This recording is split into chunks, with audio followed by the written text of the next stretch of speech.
ನಮಸ್ಕಾರ. ಶೇಷಗಿರಿ ಯೋಗ ಉಪಾಧ್ಯಾಯರು, Shri Guru Raghavendra school of ಯೋಗ,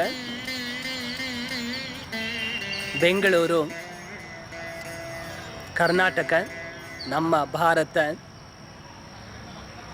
ಯೋಗವನ್ನು ಅಭ್ಯಾಸ ಮಾಡುವುದರಿಂದ ವ್ಯಕ್ತಿ ದೊಡ್ಡ ಆಸ್ತಿಯನ್ನು ಪಡಿತಾನೆ. ಆಶ್ಚರ್ಯವಾಗುತ್ತೆ. ಯೋಗವನ್ನು ಅಭ್ಯಾಸ ಮಾಡಿದಾಗ ಏನು ಆಸ್ತಿಯನ್ನು ವ್ಯಕ್ತಿ ಪಡೀಲಿಕ್ಕೆ ಸಾಧ್ಯ.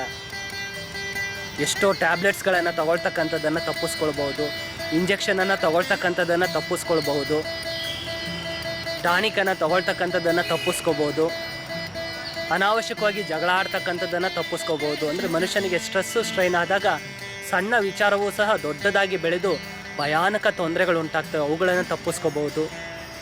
ಒಂದೇ ಎರಡೇ ಲಕ್ಷಾಂತರ ಪ್ರಯೋಜನಗಳನ್ನು ಪಡಿತಾ ಹೋಗ್ತಾನೆ. ಒಂದೊಂದು ದಿನಕ್ಕೂ ಒಂದೊಂದು ಪ್ರಯೋಜನಗಳು. Yoga is a word of benefits. Yoga ಪ್ರಯೋಜನಗಳ ಒಂದು ದೊಡ್ಡ ಸಾಗರ.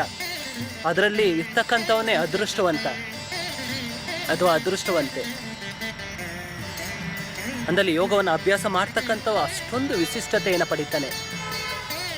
ಅಂದರೆ ಒಬ್ಬರ ಜೀವನಕ್ಕೆ ಯೋಗವನ್ನು ತಂದಾಗ ಒಂದು ದೊಡ್ಡ ಕೊಡುಗೆ ಕೊಟ್ಟಂತಾಗುತ್ತೆ. ಆ ಕೊಡುಗೆ ಪ್ರಪಂಚದಲ್ಲಿ ಮತ್ತೋರ್ವ ಏನನ್ನೂ ಕೊಡಲಿಕ್ಕೆ ಸಾಧ್ಯವಿಲ್ಲ. ಅಂದರೆ ಯೋಗಕ್ಕೆ ಸಮನಾಗಿರ್ತಕ್ಕಂಥ ಒಂದು ಪ್ರಾಪರ್ಟಿ ಪ್ರಪಂಚದಲ್ಲೇ ಇಲ್ಲ. ಯೋಗ ಒಂದು ಜೊತೆಗಿದ್ದಲ್ಲಿ ಸಾಕು. ತಂದೆ ತಾಯಿಗಿಂತಲೂ ಹೆಚ್ಚಾದಂಥ ರಕ್ಷೆಯನ್ನು ಅದು ಕೊಡ್ತಾ ಬರುತ್ತೆ. ವಿಶಿಷ್ಟವಾದಂಥ ರಕ್ಷೆ. ಮಗನಿಗೆ ನಾನು ಅಷ್ಟು ಆಸ್ತಿ ಮಾಡಿದ್ದೇನೆ, ಇಷ್ಟು ಆಸ್ತಿಯನ್ನು ಮಾಡಿದ್ದೇನೆ ಅನ್ನೋ ಬದಲು ಮಗುವನ್ನೇ ಆಸ್ತಿಯನ್ನಾಗಿ ಮಾಡ್ತಕ್ಕಂಥದ್ದು ಬಹಳ ಉತ್ತಮ. ಆಸ್ತಿಯನ್ನಾಗಿ ಮಾಡಬೇಕು ಅಂದಲ್ಲಿ ಯೋಗವನ್ನು ಅವರ ಜೀವನಕ್ಕೆ ತರ್ತಕ್ಕಂಥದ್ದು ಬಹಳ ಮುಖ್ಯವಾಗಿರ್ತಕ್ಕಂಥದ್ದು.